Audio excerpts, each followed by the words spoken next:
తాతయ్య, మంచివాళ్ళు ఎందుకు కష్టపడతారు, చెడ్డవాళ్ళు ఎందుకు కొన్నిసార్లు సుఖంగా ఉంటారు?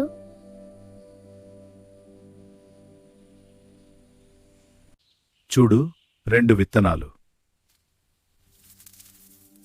ఇది పెద్దదైందిగా, ఇది గెలుస్తుంది.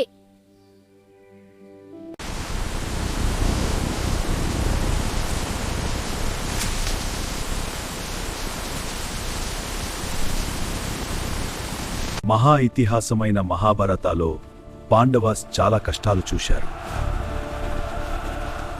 కానీ వారు ధర్మనే వేర్లు లోతుగా పెంచుకున్నారు. చివరికి ధర్మం నిలబడింది. ఎందుకంటే వారి పునాది బలంగా ఉంది.